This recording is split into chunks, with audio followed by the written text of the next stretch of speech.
John 3:17 says, "For God did not send His Son into the world to condemn the world, but that the world through Him might be saved." This verse represents two systems that we can live our lives from at any moment. The old system that we were born into is the one that we automatically default to. It releases judgment. The system that Christ offers us bears the fruit of love. The old system is sin-conscious and focuses on what's not right. The new system is God-conscious and focuses on the needs of people. We'll know which system we're tapped into at any given moment by the fruit that's coming out of our lives. When we tap into the old system, our consciences begin to drive us, telling us that we have to be more, do more, have more, etc., etc. When we submit to this system, there's no way that we can help but be judgmental towards others. This reminds me of a story that Jesus told about two slaves. The first owed the master a debt that was so large he could have never repaid it. He pleaded with the master for an extension of time. In other words, he knew that he was under condemnation, and he was willing to do just about anything in order to postpone his judgment. But the master felt compassion on the man,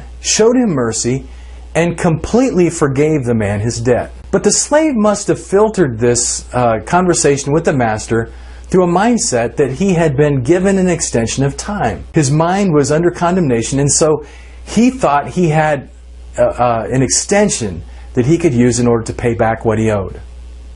The reason that I know this is because he left the master's presence, and when he found the first slave who owed him some money, he grabbed that man, began to choke him, and say, "Pay me back what you owe me." Well, that slave wasn't able to repay his debt, and so he pleaded for mercy. But the first slave was unwilling to show him that mercy. He had that mindset that I have to settle my own account and you owe me money. And so I'm going to hold you accountable to your debt until you pay back the very last cent that you owe me. Well, the Bible makes it very clear that the master wasn't very happy about that transaction. And because of that, the first slave, the one that had been forgiven, placed himself back under a sentence of condemnation. And the master's judgment was, well, hey, as long as you stay there, you're going to have to pay back every last cent that you owe. It's sad. The slave that had been completely forgiven was still trying to settle his own account. His conscience was defiled. Please leave me your thoughts in the comments below.